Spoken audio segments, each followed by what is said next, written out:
My husband slept with my boss. The next day I was fired without warning, but what I did next brought. I'll never forget the exact moment my world shattered. It wasn't with a dramatic bang, it was with a whisper. A whisper I wasn't supposed to hear. That night, I had stayed late at the office to finish a report. My boss's office door was slightly ajar, and as I walked past, I heard my husband's laugh. A laugh I knew better than my own heartbeat.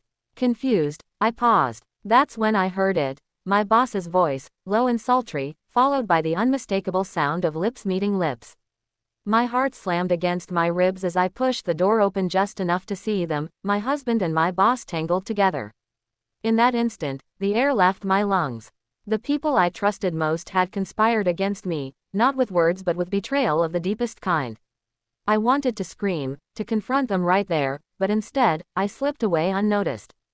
Tears streamed down my face as I stumbled into the night air, clutching the truth like a dagger in my chest. I barely slept. My husband returned home hours later, smelling faintly of perfume that wasn't mine. I pretended to be asleep, but my heart was already awake to the truth. The next morning, I walked into work, trying to hold my head high. Maybe it was a nightmare, I thought. Maybe I'd imagined it, but reality hit harder than I could prepare for. Within minutes of arriving, HR called me in. My boss, her lipstick flawless, her smile polite but cold, handed me a termination letter. "We've decided to go in a different direction," she said flatly, not meeting my eyes. No warning, no explanation. Just like that, the job I had poured my soul into for 7 years was ripped away. And I knew why. She wanted me gone, not just from the company, but from her way. I walked out of that building with a box of my belongings and a storm raging inside me. My husband called later, feigning concern, asking why I was home early. I stared at him, this man I had loved and built a life with, and realized he was no longer my partner. He was my enemy. The days that followed were suffocating. I cried until my chest ached, screamed into pillows, and replayed the betrayal in my mind until I thought I'd go mad. But amid the wreckage of my heart, a fire began to burn.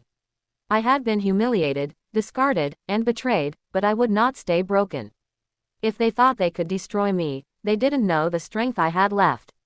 I started small. I went through every file, every email, every piece of work I had ever done for the company.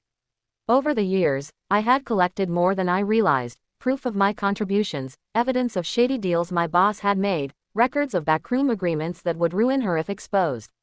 She had underestimated me. She thought firing me erased my value, but I was the one who knew where the skeletons were buried. At the same time, I confronted my husband. One night, over dinner, I placed the termination letter on the table and asked him point blank, "How long?" His fork froze midair, his face paled, and with silence as his answer, I knew enough. I told him I wanted a divorce. He tried to protest, to explain, but his words were empty. Love cannot survive betrayal. While the divorce papers were being prepared, I worked on my plan. I sent anonymous tips to the board of directors, forwarding documents my boss never thought I had. I revealed deals where she had embezzled money, lied to clients, and manipulated results. Piece by piece, the image she had so carefully crafted began to crumble. It didn't take long before an internal investigation was launched. The day she was escorted out of the building, her face pale and lips trembling, I stood across the street and watched.